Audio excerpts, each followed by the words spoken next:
আসসালামু আলাইকুম সম্মানিত ভিউয়ার্স। আজকে চলে আসলাম কাশিমনগর পূর্বপাড়া। এখানে একটা গরুর ঘর করে দিয়েছি। গরুর খড়া করেছি, খড়াটা কিভাবে করেছি আপনাদেরকে তুলে ধরবো।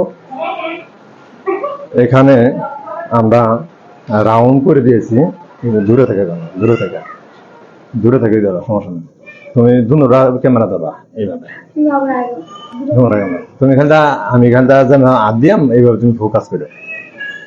এখানে আমরা আধুনিক পদ্ধতিতে এখানে টাইগার যে পানি খাই আমরা, সেই বোতল দিয়ে এখানে এখানে যে ময়লা আবর্জনা হবে এই আবর্জনা ধোয়ার জন্য এইভাবে আমরা মানে টাকা লাগছে না, শুধু বোতল আনি আমরা বোতল ফিটিং করে দিয়েছি। এই সাফা খাওয়া দিলে আমরা ময়লা টয়লা যা আছে যাবতীয় ধুইতে পারবেন, কোনো সমস্যা নাই।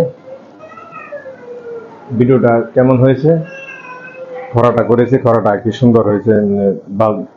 এটা আপনি দুনোটা কাজ চলবে, ঘাস খাওয়াইতে পারবে এবং পানিও খাওয়াইতে পারবে। দেখতে থাকুন, সঙ্গে থাকেন। এই পাশে দিয়ে আমরা আসা যাওয়ার জন্য গরু গাভী পালেন বা সার গরু পালেন, যে গরু পালেন যদি পিছন দিয়ে যান তাহলে রিস্ক থাকে যায় যে লাথি মারে বা অনেক যা ঝামেলা হতে পারে। এই কারণে এই পাশ দিয়ে আমরা অল্প একটু জায়গা রাখেছি। জায়গাটা একটু দেখাও, অল্প একটু জায়গা রেখেছি সামনের দিক দিয়ে।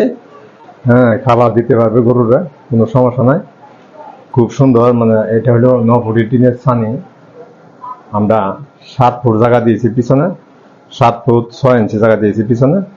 আর যে গামলাটা করেছি গামলা দিল 2 ফুট ভিতরের অংশ, এখানে দিয়েছি আমরা 18 ইঞ্চি। আসা যাওয়ার জন্য সুন্দর একটা পেস। আমরা 9 ফুট টিনের ছানি দিয়ে আমরা, আপনারা যারা ঘর করেন, গরু ঘর করেন, 9 ফুট টিনের ছানি দিলে একটা গরু সুন্দর অনায়াসে এখানে বসতে পারবে, শুইতে পারবে, খাইতে পারবে, খাওয়া সুন্দর করে চলাফেরা করতে পারে, কোনো সমস্যা নাই। গরুটা এখানে আপনারা গরুটা দিয়ে আপনাদেরকে একটা পরীক্ষা দেখাচ্ছে।